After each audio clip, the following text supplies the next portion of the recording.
Confession of a Seller.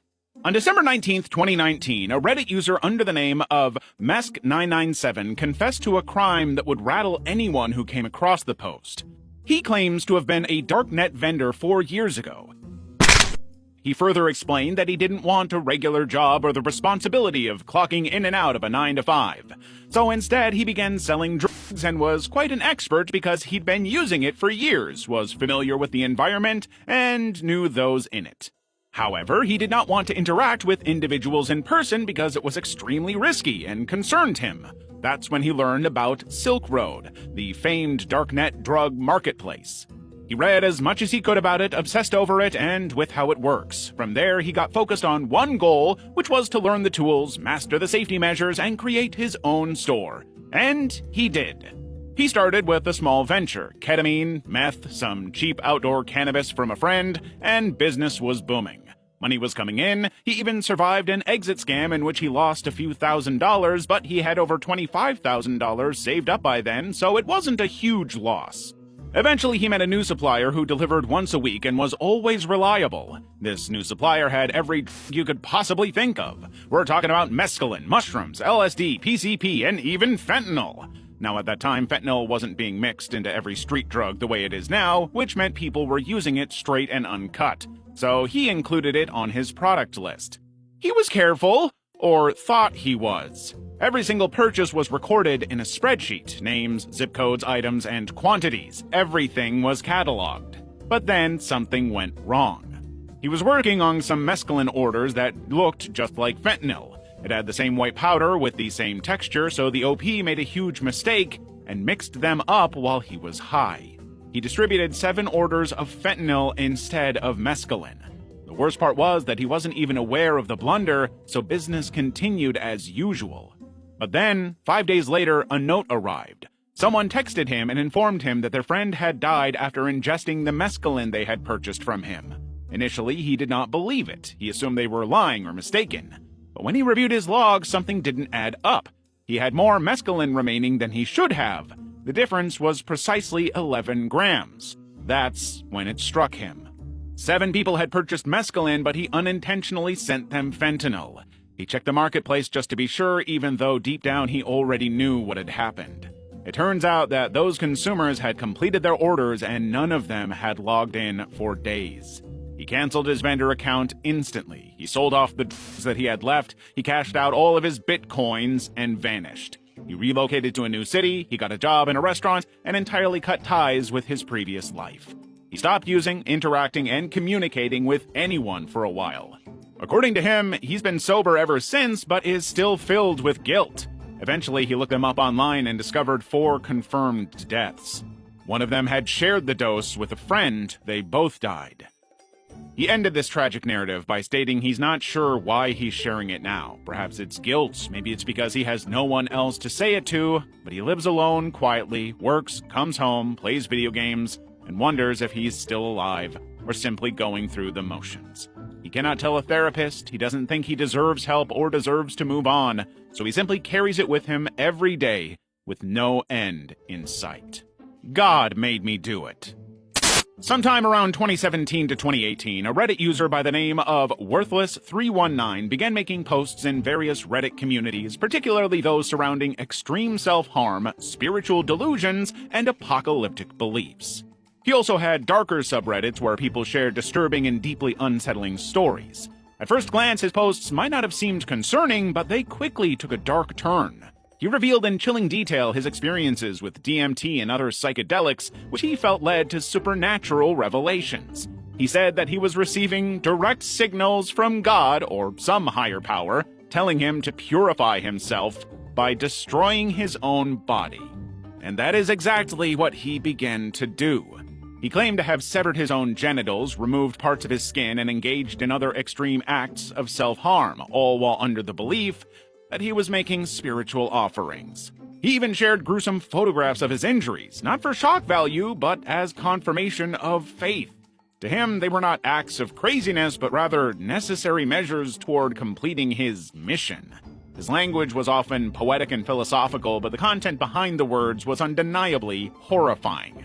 Many Redditors who came upon his posts described feeling extremely disturbed, not only by the gore but also by the conviction in his writing. The guy wasn't bluffing, he believed every word.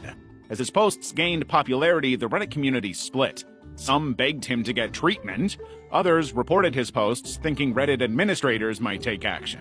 Some even attempted to find out his location using hints in his writing, believing he was a danger to himself and others.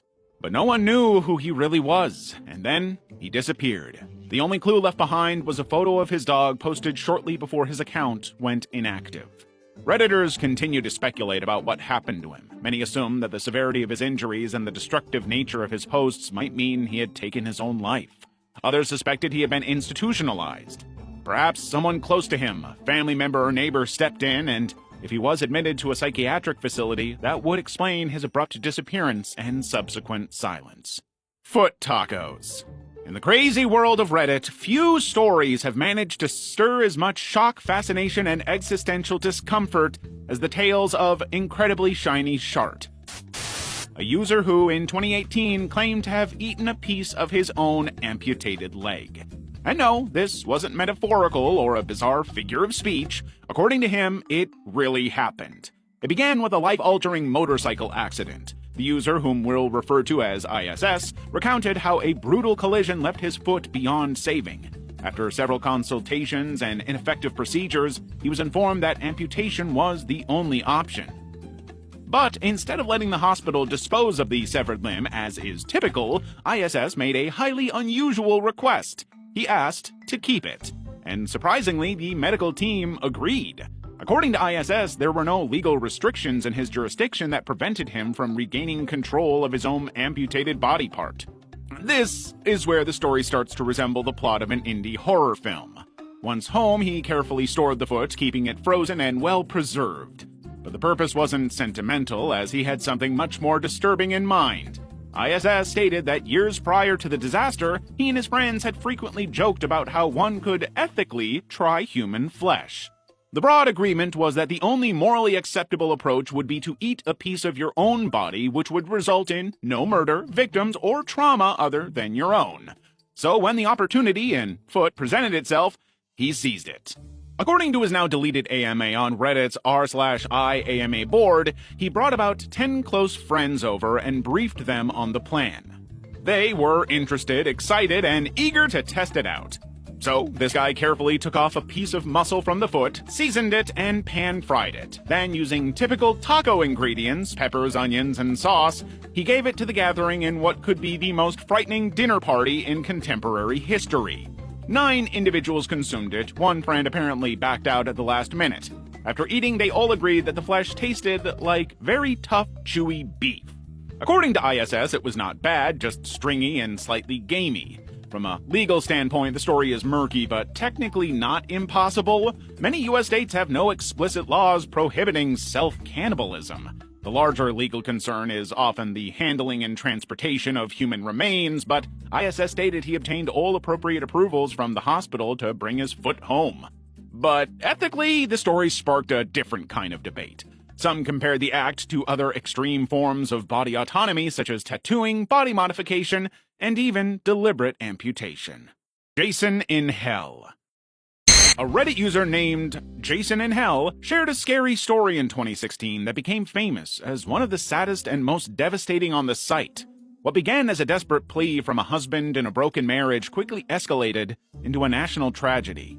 Jason Worley, a software engineer and father of 2, lived in Indiana.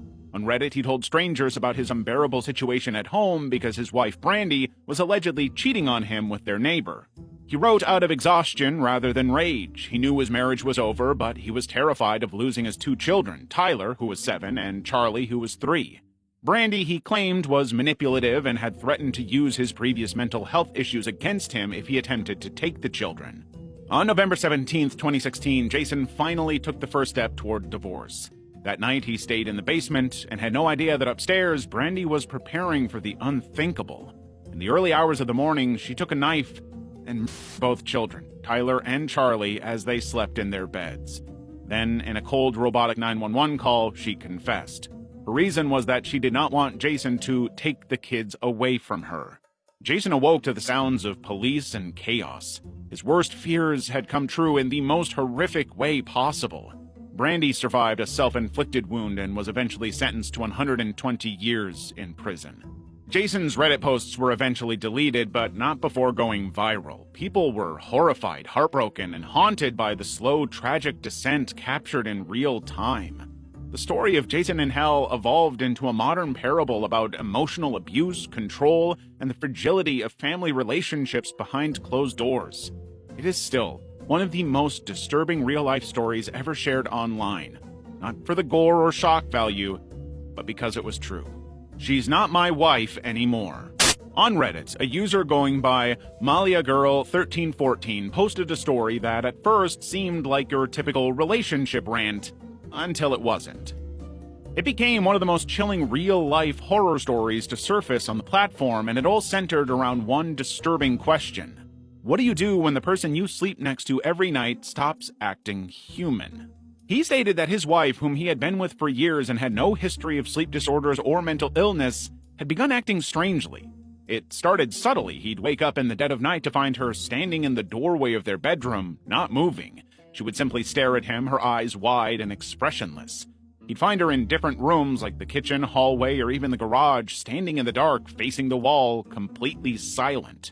He tried to talk to her about it, but she'd always act confused the next morning, or deny it happened at all.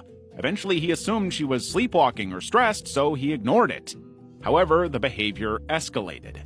He began waking up to sounds in the house. He'd hear soft giggling and faint whispers behind the door, and he thought he heard someone crawling on the floor.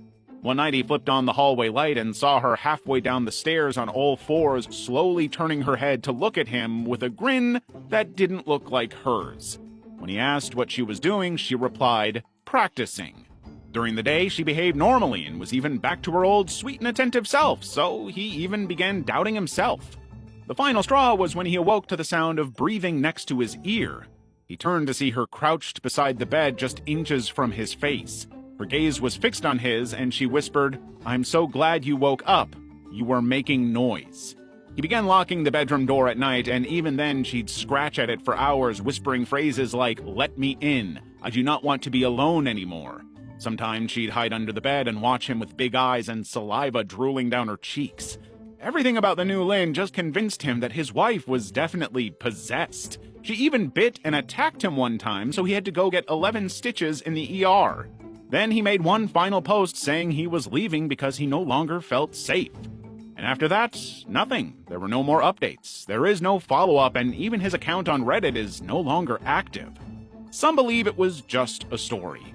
Others believe he never had the chance to post again, and honestly, the silence is the most terrifying. 2 years of hell. In what began as a seemingly harmless online friendship, Reddit user Sociavarius found himself caught in a psychological web of lies, manipulation, and emotional abuse that lasted for years. It all started when he was a teenager, navigating the early days of social media. Through MySpace, he met a boy named Zachary, and the two quickly formed a close bond, one that evolved into an online relationship. They texted constantly, talked on the phone, and supported each other emotionally. For a lonely teenager, Zachary was the best friend he never had. Soon after, Zachary introduced him to a wider group of online friends, including a girl named Josie. She became a key figure in his life, always there to talk, always kind, and someone he believed truly cared for him. Over time, he and Josie grew close, even as his relationship with Zachary became more emotionally intense. He even met up with Josie a couple of times, and according to him, she was extremely intelligent and funny. Then, everything changed. Zachary was diagnosed with cystic fibrosis and soon hospitalized. The illness escalated quickly, and on Valentine's Day, Josie delivered the devastating news that Zachary had died. The grief was overwhelming. Sociavarius was shattered. He'd never even met Zachary in person, but the emotional bond was real, and the pain of losing him was just as sharp. But weeks later, a bizarre twist emerged. Josie contacted him with a shocking revelation. Zachary was still alive. The manipulation and craziness were so much at this point that he turned to booze and drugs. His real friends at home could see that there was a lot of loopholes in Josie's story, and they eventually convinced him to take it seriously. Eventually, OP took the situation seriously and went online to investigate further, and what he found out would shock him to the core. It turned out Zachary had never existed. The entire time, Josie had been behind the fake account. She had created dozens of identities, friends, family members, even strangers, all fabricated to flesh out Zachary's life. She used voice changers, scripts, and even recruited a male friend to talk on the phone and pretend to be Zachary. Every emotional beat, every conversation, and every tragedy had been a lie, a deeply elaborate, malicious lie. What's worse, the lies weren't just digital roleplay. Josie manipulated him emotionally for years, controlling his relationships, gaslighting him, and even making veiled threats. In one instance, she orchestrated a fake scenario where someone was hired to threaten his family just to keep him from walking away. Her obsession with control pushed him into a state of emotional collapse. He spiraled into depression, substance abuse, and total distrust of the people around him. Almost cooked alive. When OP was 10, her cousin and she visited their grandma over spring break. One day, the grandma dropped them off at a nearly empty YMCA for a few hours. After playing basketball and tag, the two got bored and headed to the pool, even though OP was not the biggest fan of swimming. The place was dead quiet except for one female lifeguard. Now, after swimming around for a while, they tried to hold their breath underwater to kill time. The lifeguard tapped OP's shoulder and told them to cut it out or leave, which was fine by them because the water was freezing anyway. However, as they were leaving, the lifeguard stopped them and asked if they wanted to warm up in the sauna, even though the sign there said only 18+. OP and her cousin were initially excited, but their excitement quickly turned to suspicion when she locked the wooden sauna door. The lifeguard even cranked the heat using a thermometer knob we couldn't read, and this too seemed weird. After 15 minutes, the sauna's already intense heat was becoming intolerable. My cousin and I decided to leave, but when I turned the knob, it wouldn't budge no matter how hard I tried to open it. They figured the lifeguard would be back soon, so they waited, but the heat kept rising.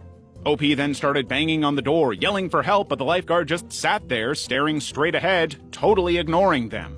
At 25 minutes in, it hurt to breathe. Their lungs, eyes, and skin were burning. They had to cover their heads with damp towels to breathe easier. I was worried about my younger cousin. She looked dazed. At 35 minutes, I tried again to get the lifeguard's attention. Still nothing. I was dizzy. The towel she was using was completely dry, and she sat on it to avoid burning her skin and used her hair to cover her face. By 45 minutes, OP's cousin was face down and barely responsive, and that's when it hit them. The lifeguard had to know they were in there. What if she locked them in on purpose? Finally, a man walked past the sauna door trying to get in, and that's how OP and her cousin were saved. Back at the house, OP told her parents everything, and they, of course, didn't believe her because it made no sense that a lifeguard would be trying to boil them alive. OP is now 21 and still gets panic attacks in small hot spaces.